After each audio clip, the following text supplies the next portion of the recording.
नमस्ते दोस्तों। मान लीजिए आप एक बॉक्सिंग रिंग में हैं। आपका विरोधी आपको एक जोरदार मुक्का मारता है जिससे आपकी नाक टूट जाती है। क्या आप उस पे एफआईआर दर्ज करा सकते हैं? सामान्य परिस्थितियों में ये घोर उपति है, लेकिन रिंग में पुलिस उसे गिरफ्तार नहीं करती।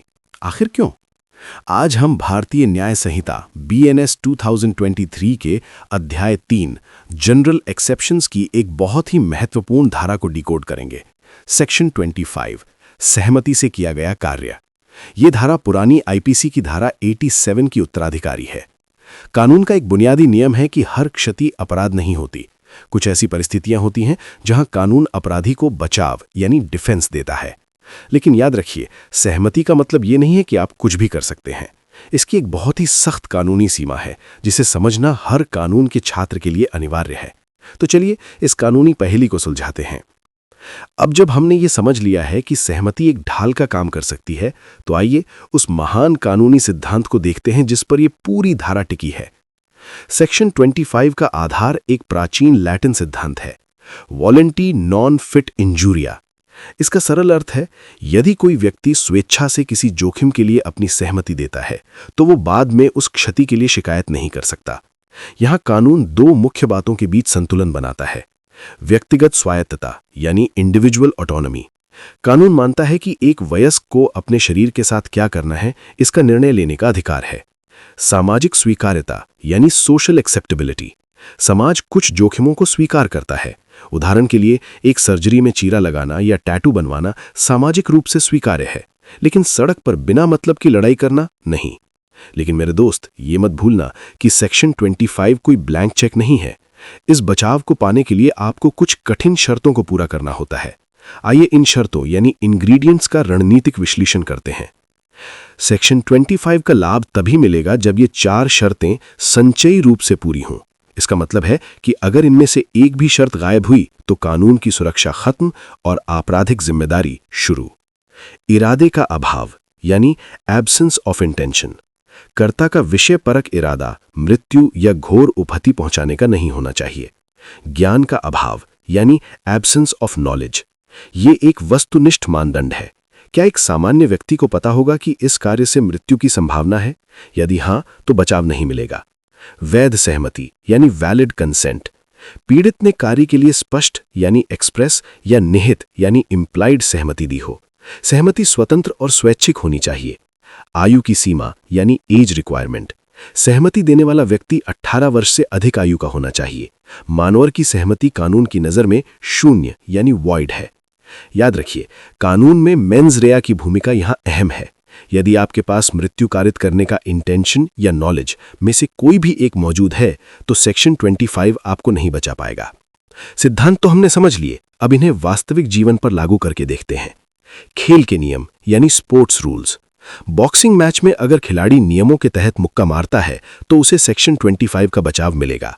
लेकिन यदि वो ग्लव्स में पत्थर छिपाकर मारे तो उसका इरादा बदल गया और वो सुरक्षा खो देगा। टैटू आर्टिस्ट यानी टैटू आर्टिस्ट। टैटू बनवाते समय आप सुई के दर्द की सहमति देते हैं, लेकिन अगर आर्टिस्ट लापरवाही करे या गंदी सुई का इस्तेमाल करे जिससे संक्रमण का ज्ञान उसे हो तो वो उत्तरदायी होगा। खतरनाक स्टंट यानी डेंजरस स्टंट। मान लीजिए एक व्यक्ति दूसरे के सिर पर रखे सेब पर निशाना लगाने की सहमति देता है। यहां कर्ता को ज्ञान है कि थोड़ी सी चूक मृत्यु का कारण बन सकती है। ऐसे में सहमति होने के बावजूद उसे सेक्शन 25 का लाभ नहीं मिलेगा। सबसे महत्वपूर्ण बात, यहां हमें सेक्शन 29 BNS को भी ध्यान में रखना होगा। कानून कहता है कि आप ऐसी किसी चीज के लिए सहमति नहीं दे सकते जो स्वतंत्र रूप से अवैध हो। उदाहरण के लिए एक आत्महत्या का समझौता यानी असिस्टेड सुसाइड पैक्ट। भले ही दोनों पक्ष सहमत हों, लेकिन क्योंकि आत्महत्या की कोशिश या हत्या अपने आप में अपराध है, इसलिए यहां सेक्शन 25 का बचाव नहीं मिल सकता। ये बारीकियां अदालतों ने अपने ऐतिहासिक फैसलों में बहुत स्पष्टता से समझाई हैं। चलिए उन पर नजर डालते हैं। सेक्शन 25 की सीमाओं को समझने के लिए ये 2 केस हर छात्र को याद होने चाहिए। आर वर्सेस कोनी 1882।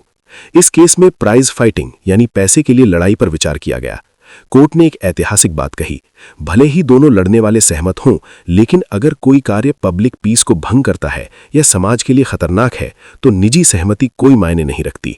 टी टेकअवे, लोक पॉलिसी यानी पब्लिक पॉलिसी हमेशा व्यक्तिगत सहमति से ऊपर होती है। पोनाई फतेमा वर्सेस एम्परर 1946। इस मामले में एक धार्मिक अनुष्ठान के दौरान सहमति से चोट पहुंचाई गई थी। कोर्ट ने स्पष्ट किया कि यदि किसी कार्य में गंभीर चोट का पूर्वानुमान यानी foreseeable risk of serious injury है तो कर्ता यह नहीं कह सकता कि उसके पास ज्ञान नहीं था। की टेकअवे, वस्तुनिष्ठ ज्ञान यानी ऑब्जेक्टिव नॉलेज बचाव को समाप्त कर देता है। इन फैसलों ने यह साफ कर दिया है कि कानून आपको खुद को गंभीर नुकसान पहुंचाने की परमिशन नहीं देता। भविष्य के कानूनी विशेषज्ञों, अब हम भारतीय न्याय संहिता BNS 2023 की एक ऐसी धारा पर चर्चा करेंगे जो न केवल कानून की किताबों में महत्वपूर्ण है बल्कि चिकित्सा और आपातकालीन सेवाओं की वास्तविक रीढ़ है। याद रखिए, एक वकील जो केवल कानून जानता है और एक वकील जो न्याय की आत्मा को समझता है, उनके बीच का अंतर धारा 26 जैसे प्रावधानों की समझ से ही तय होता है। धारा 26 का शीर्षक है किसी व्यक्ति के लाभ के लिए सद्भावपूर्वक और सहमति से किया गया कार्य जिसका उद्देश्य मृत्यु कारित करना नहीं है। ये धारा हमारे सामान्य अपवादों यानी जनरल एक्सेप्शंस का एक अभिन्न हिस्सा है। ऐतिहासिक रूप से ये प्रावधान भारतीय दंड संहिता IPC 1860 की धारा 88 का आधुनिक अवतार है। इसका दार्शनिक आधार परोपकारी इरादे में निहित है। कानून का ये मानना है कि यदि कोई व्यक्ति किसी दूसरे के कल्याण के लिए उसकी सहमति से और पूरी सावधानी के साथ कोई जोखिम उठाता है तो उसे अपराधी नहीं ठहराया जाना चाहिए। ये धारा केवल एक कानूनी ढाल नहीं है बल्कि डॉक्टरों और आपातकालीन कर्मियों के लिए एक अनिवार्य सुरक्षा कवच है जो उन्हें बिना किसी कानूनी डर के जीवन रक्षक निर्णय लेने का साहस देती है। तो चलिए अब समझते हैं क्रिमिनल लॉ की बदलती सोच यानी शिफ्टिंग द लीगल फिलॉसफी। पहले क्या होता था? कानून बहुत रिजिड यानी सख्त था। अगर किसी के शरीर को नुकसान पहुंचा जैसे कट लगाना तो सीधा उसे हर्ट या ग्रीवियस हर्ट मान लिया जाता था। कॉन्टेक्स्ट या इंटेंशन का कोई मतलब नहीं था। लेकिन अब सोच बदल रही है। अब आता है पर्पसिव अप्रोच यानी उद्देश्य आधारित दृष्टिकोण। इसमें कानून सिर्फ परिणाम नहीं देखता बल्कि 3 चीजें साथ में देखता है: इंटेंशन, कंसेंट और बेनिफिट यानी इरादा, सहमति और फायदा। मतलब अगर कोई काम किसी व्यक्ति के भले के लिए उसकी सहमति से और अच्छे इरादे से किया गया है तो कानून उसे अपराध की तरह नहीं देखेगा। सिंपल भाषा में, हर नुकसान अपराध नहीं होता अगर उसके पीछे नीयत अच्छी हो।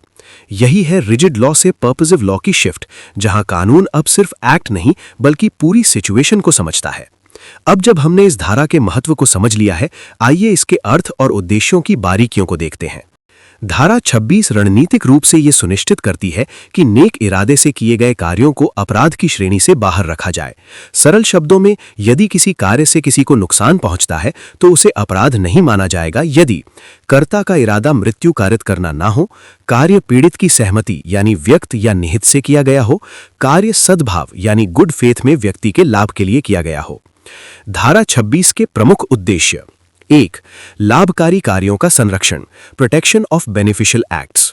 इसका मुख्य उद्देश्य उन व्यक्तियों को संरक्षण देना है जो दूसरों के हित में कार्य करते हैं, विशेषकर चिकित्सा, आपातकालीन सेवाओं और देखभाल के क्षेत्र में।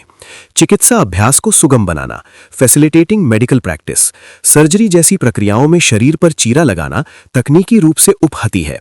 धारा 26 ये सुनिश्चित करती है कि डॉक्टरों को उनके प्रोफेशनल कर्तव्यों के लिए दंडित न किया जाए।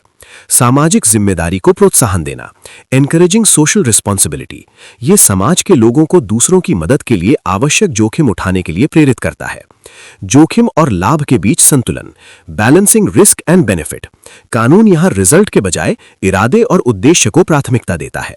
सद्भाव का संरक्षण, ये सुरक्षा केवल उन्हीं को मिलती है जो पूरी ईमानदारी और उचित सावधानी के साथ कार्य करते हैं। सहमति के दुरुपयोग पर नियंत्रण, मिसयूज ऑफ कंसेंट। यह स्पष्ट करता है कि सहमति का उपयोग किसी भी लापरवाही या द्वेषपूर्ण कृत्य को छिपाने के लिए नहीं किया जा सकता। इन उद्देश्यों को कानूनी रूप देने के लिए धारा 26 कुछ अनिवार्य शर्तों पर टिकी है, जिन्हें समझना किसी भी कानून के छात्र के लिए अनिवार्य है। धारा 26 के अनिवार्य घटक, एसेंशियल इंग्रेडिएंट्स ऑफ सेक्शन 26। धारा 26 की सुरक्षा प्राप्त करने के लिए निम्नलिखित 5 स्तंभों का होना आवश्यक है। 1. मृत्यु कारित करने का इरादा न होना। कर्ता का प्राथमिक उद्देश्य कभी भी मृत्यु पहुंचाना नहीं होना चाहिए। ये शर्त धारा 26 को आपराधिक मानव वध जैसे गंभीर अपराधों से अलग करती है।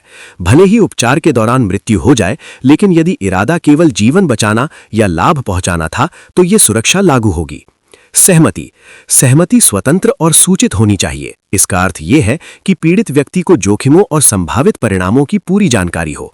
धोखाधड़ी, दबाव या भ्रम के तहत ली गई सहमति कानून की नज़र में शून्य है। सद्भाव।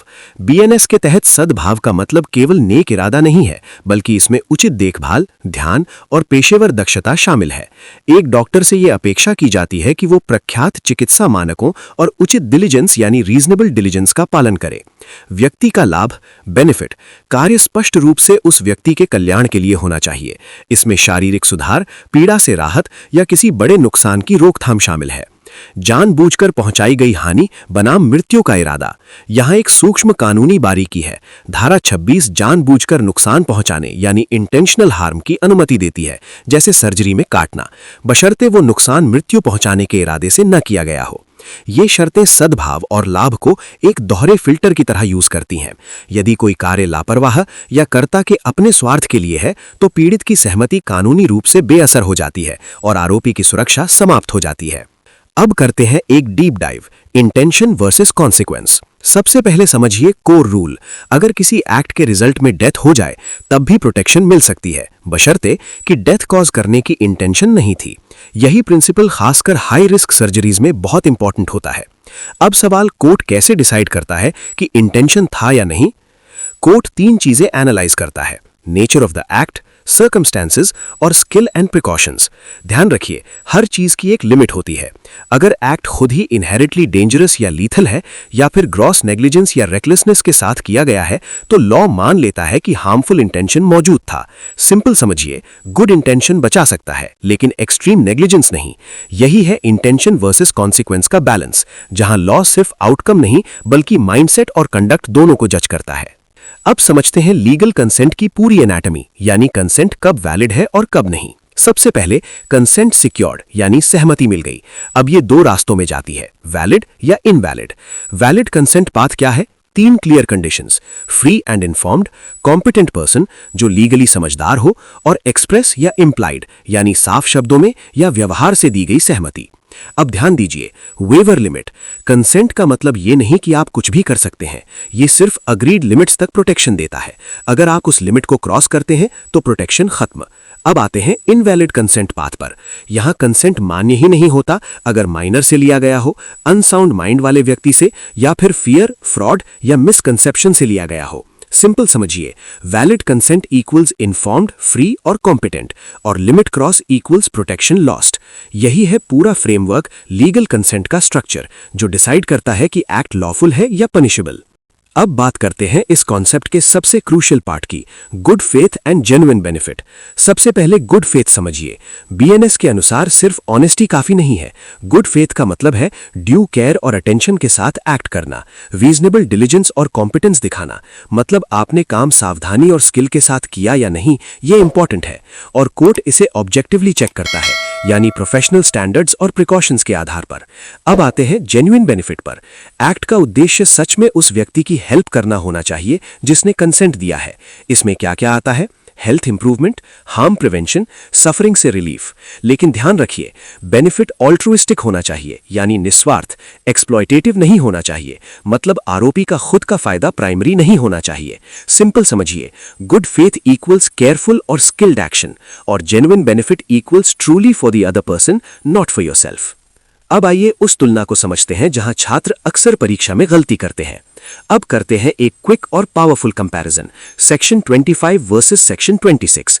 सबसे पहले कोर रिक्वायरमेंट समझिए। सेक्शन 25 क्या कहता है? यहां जरूरी है कि इंटेंशन और नॉलेज दोनों बिल्कुल एब्सेंट हो, मतलब ना नुकसान पहुंचाने का इरादा हो, न सीरियस हार्म का पता हो। सेक्शन 26 क्या कहता है? यहां फोकस शिफ्ट हो जाता है। भले ही रिस्क पता हो, अगर एक्ट गुड फेथ और बेनिफिट के लिए है तो प्रोटेक्शन मिल सकती है। अब आते हैं हार्म अलाउंस पर।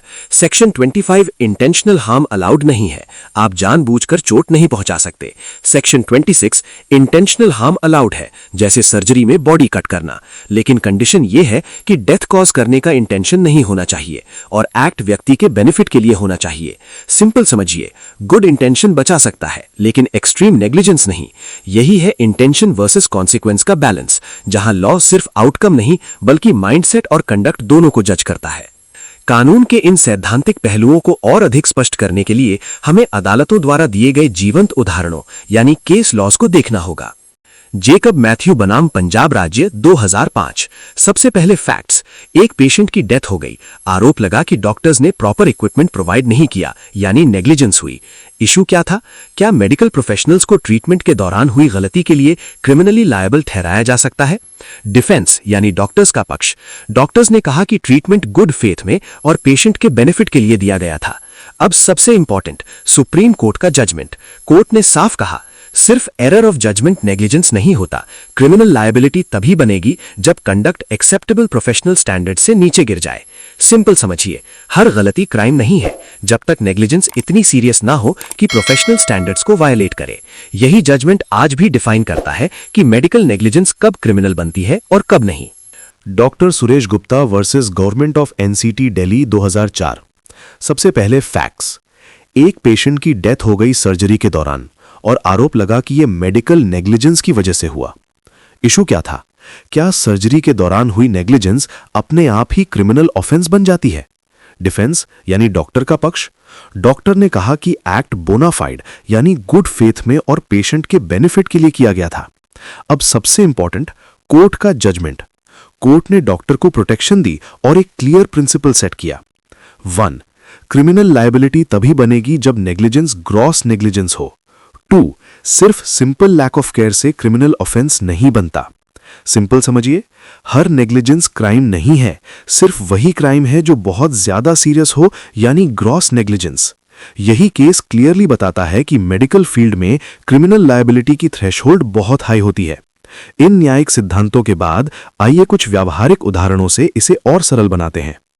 व्यावहारिक उदाहरण और चित्रण, प्रैक्टिकल इलस्ट्रेशंस। 1. Surgical operation. एक सर्जन मरीज की सहमति से एक जटिल हार्ट सर्जरी करता है। यदि सर्जरी के दौरान सभी सावधानी बरतने के बावजूद मरीज को कोई आंतरिक चोट पहुंचती है तो सर्जन धारा 26 के तहत सुरक्षित है, क्योंकि उसका इरादा मृत्यु कारित करना नहीं बल्कि लाभ पहुंचाना था। 2.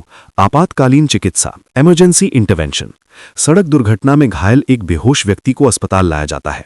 डॉक्टर उसकी जान बचाने के लिए तुरंत सर्जरी करता है। यहां व्यक्ति सहमति देने की स्थिति में नहीं है, लेकिन उसकी सहमति निहित यानी इम्प्लाइड मानी जाएगी। चूंकि कार्य सद्भाव में उसके लाभ के लिए किया गया, डॉक्टर ने कोई अपराध नहीं किया। 3. जोखिम भरा उपचार विकल्प, रिस्की ट्रीटमेंट चॉइस। एक मरीज एक नए प्रायोगिक यानी एक्सपेरिमेंटल इलाज के लिए सहमति देता है। डॉक्टर उसे सभी ज्ञात जोखिमों के बारे में सूचित करता है और फिर सावधानी से इलाज करता है। यदि इलाज विफल रहता है तो डॉक्टर सुरक्षित है। यहां सबसे महत्वपूर्ण बात जोखिमों का प्रकटीकरण यानी ट्रांसपेरेंसी ऑफ रिस्क्स है। यदि डॉक्टर जोखिमों को छुपाता है तो सहमति अवैध हो जाती है और धारा 26 का कानूनी कवच पूरी तरह से ढह जाता है। निष्कर्ष और छात्रों के लिए पुनर्विशेषण नोट्स। धारा 26 बीएनएस समाज के उन रक्षकों, विशेषकर डॉक्टरों और समाज सेवकों को दी गई एक कानूनी गारंटी है जो दूसरों के कल्याण के लिए जोखिम उठाते हैं। ये धारा न्याय और मानवीय संवेदनाओं के बीच एक अद्भुत संतुलन स्थापित करती है। याद रखने योग्य महत्वपूर्ण बिंदु, इरादा कभी भी मृत्यु कारित करने का नहीं होना चाहिए। सहमति हमेशा स्वतंत्र और सूचित यानी इन्फॉर्म्ड होनी चाहिए। सद्भाव, इसमें केवल नेक इरादा नहीं बल्कि प्रोफेशनल कॉम्पिटेंस शामिल है। लाभ, कार्य का प्राथमिक उद्देश्य दूसरे व्यक्ति का कल्याण यानी एल्ट्रुइज्म होना चाहिए। भेद, धारा 25 दुर्घटना और धारा 26 सहमति से लाभ के लिए जोखिम के बीच के अंतर को हमेशा याद रखें। कानून के विद्यार्थी के रूप में इस धारा को केवल एक परीक्षा के प्रश्न के रूप में नहीं बल्कि सामाजिक न्याय के उपकरण के रूप में देखें। ये प्रावधान हमें सिखाता है कि कानून केवल सजा देने के लिए नहीं बल्कि नेक कार्यों को सुरक्षित रखने के लिए भी बनाया गया है। अपनी कानूनी समझ को इसी तरह गहरा करते रहें।